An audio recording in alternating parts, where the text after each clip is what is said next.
அனைவருக்கும் வணக்கம். இன்னைக்கு சென்னை கலைவாணர் அரங்கத்திலேருந்து ஒரு லெட்ரு ஒன்று பார்த்தேன். என்ன அப்புட்ன்னா, கலைவாணர் அரங்கத்திலேருந்து ஒரு லெட்ரு ஒன்று எழுதியிருக்கிறாங்க. என்ன அப்புட்ன்னா, இன்னைக்கு ஒரு 300 சொச்சம் பேத்துக்கு நாங்க புதுசா போஸ்டிங் போட போறோம். அரசு விழா நடக்க போது. எதிர்க்கட்சி தலைவர்கள், சட்டமன்ற உறுப்பினர்கள், அமைச்சர்கள் நெறைய பேர் வருவாங்க. மின் வாரியத்துக்கு ஒரு வேண்டுகோள், தயவு செய்து கரண்ட்ட புடுங்கிராதீங்க. ஆட்சி யாரோட ஆட்சின்னே இன்னும் எனக்கு தெரியல. யாரோட ஃபங்ஷனுக்காக, எதுக்காக கரண்ட் கட் ஆகுது? ஒரு வாரமா சட்டசபையில கேள்வி கேட்டா, கடனா இருக்குங்கிறாரு.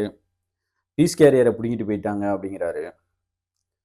பீஸ் கேரியர எங்க புடுங்குனாங்க? சென்னையில புடுங்குனா தஞ்சாவூர்காரனுக்கு எப்படி கரண்ட் இல்லாம போகும்? சென்னையில தானே கரண்ட் இல்லாம போகும்.